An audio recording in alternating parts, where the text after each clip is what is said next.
সেটের মধ্যে সম্পর্ক নির্দেশ করতে যে চিত্র ব্যবহার করা হয় তাকে ভেনচিত্র বলে। জন ভেন তিনি জন্মগ্রহণ করেন 1834 সালে, মৃত্যুবরণ করেন 1923 সালে। জন ভেন সেটের কার্যবিধি চিত্রের সাহায্যে প্রকাশ করেন। জন ভেনের নাম অনুসারে চিত্রগুলো ভেনচিত্র নামে পরিচিত। আমার 6 নম্বর প্রশ্ন বলছে, কোন ক্লাসে 70% ছাত্র বাংলা পছন্দ করে, 57% ছাত্র ইংরেজি পছন্দ করে এবং 50% ছাত্র উভয় বিষয় পছন্দ করে। কতজন ছাত্র উভয় বিষয় পছন্দ করে না? তাহলে উভয় বিষয় পছন্দ করে আমার কতজন?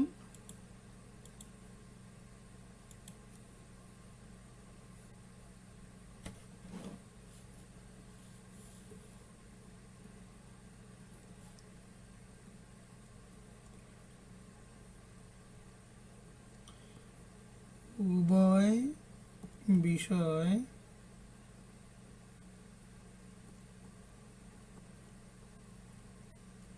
পছন্দ করে 50%।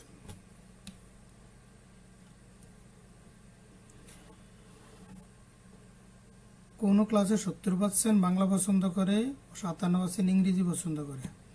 তাহলে উভয় বিষয় যদি পছন্দ করে 70%, তাহলে শুধু বাংলা পছন্দ করে কতজন?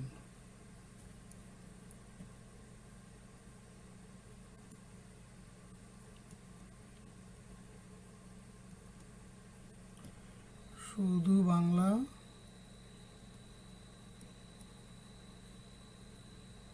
পছন্দ করে 70% বিয়োগ 50% সমান 20%। শুধু ইংরেজি পছন্দ করে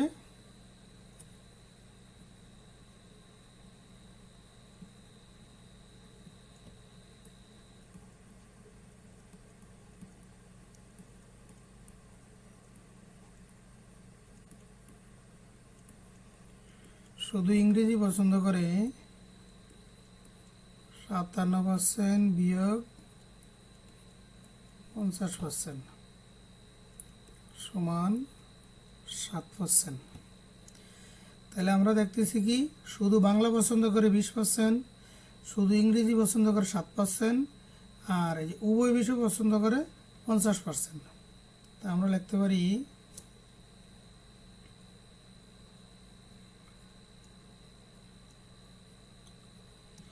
কমপক্ষে একটি বিষয়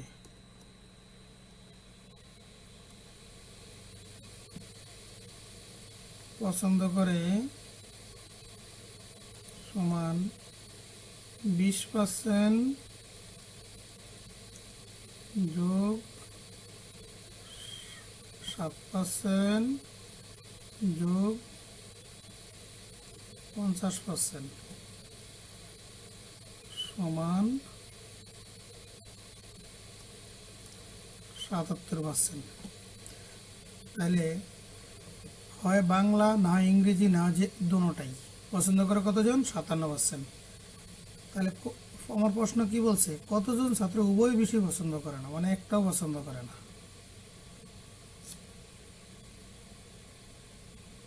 তাহলে উভয় বিষয় পছন্দ করে না 100% বিয়োগ 77% সমান 23%। উত্তর 23%। আমার 7 নম্বর প্রশ্ন কি বলছে? 7 নম্বর প্রশ্ন বলছে, এ সমান এক্স বিলং জেড অনুপাত x² গ্রেটার দেন ইকুয়াল 16 এবং x cube less than equal 216, সেটটিকে তালিকা পদ্ধতিতে প্রকাশ করো। আচ্ছা, এটি কি বলছে? এ সমান এক্স বিলং জেড। আমরা জানি এই জেড দিয়ে প্রকাশ করা, জেড হলো পূর্ণ সংখ্যার সেট। পূর্ণ সংখ্যার সেট, পূর্ণ সংখ্যা বলতে আমরা কি বুঝি? পূর্ণ সংখ্যা হলো ঋণাত্মক পূর্ণ সংখ্যা, শূন্য এবং ধনাত্মক পূর্ণ সংখ্যা। আচ্ছা, তাহলে আমার এক্স অবশ্যই কি হবে? পূর্ণ সংখ্যা হবে। তার মানে ঋণাত্মক হতে পারে, ধনাত্মক হতে পারে, শূন্য হতে পারে। তারপরে কি বলছে? X square greater than equal 16। তার মানে যে সংখ্যাটা নেব ওইটা যদি বর্গ করি 16-র সমান হবে অথবা 16 থেকে বড় হবে। তাহলে যদি আমি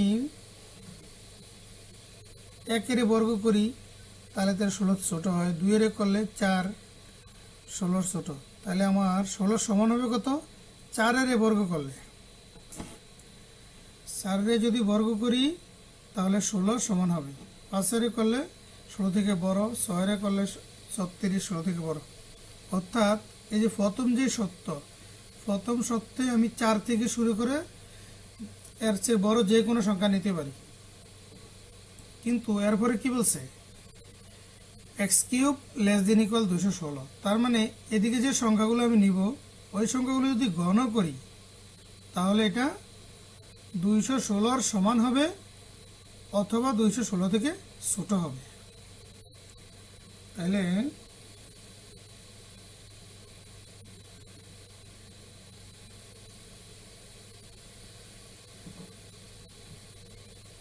আমি সংক্ষিপ্ত করতে পারি আবার।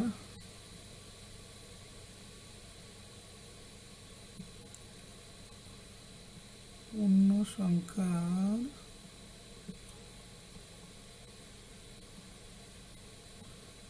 সেট সমান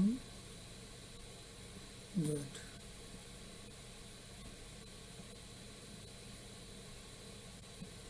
অর্থাৎ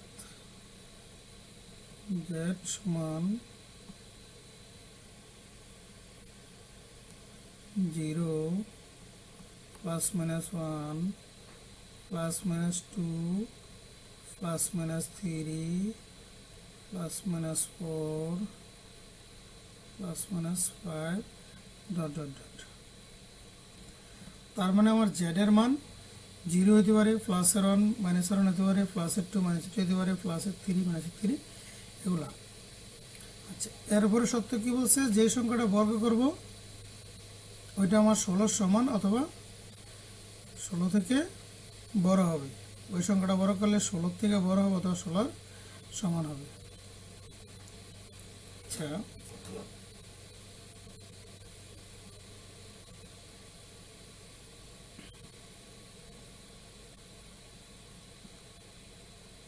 এক্স সমান 4 হলে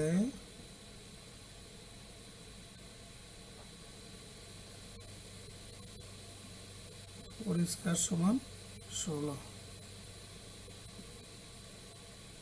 এবং 4 কিউব সমান, এই 4 যদি 3 বার গুণ করি 4 4 16, 4 16 64। এক্স সমান -4 হলে তাহলে -4 স্কোয়ার, তাই মাইনাসের উপর স্কোয়ার দিলে মাইনাস মাইনাসে প্লাস, 4 4 16 এবং -4 কিউব সমান, মাইনাসের উপর যদি কিউব থাকে তাহলে মাইনাসের পাওয়ার ভেতর থাকলে মাইনাসটা মাইনাসই থাকবে, 4 কিউব মানে 64। এক্সের মান যদি 5 হয় তাহলে 5 স্কোয়ার সমান 5 5 25 এবং 5 কিউব সমান, 5 যদি 3 বার গুণ করি তাহলে 5 5 25, 5 25 125 এক্স সমান -5 হলে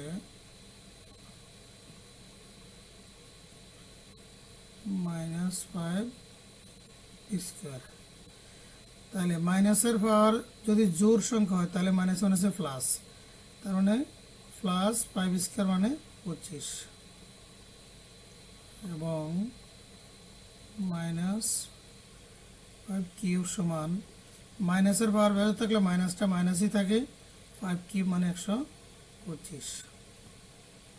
এখন আসি x সমান 6 হলে 6 স্কোয়ার সমান 36, এবং 6 কিউব মানে 6 3 বার গুণ, তাহলে 6 6 36, 6 36 216। x সমান -6 হলে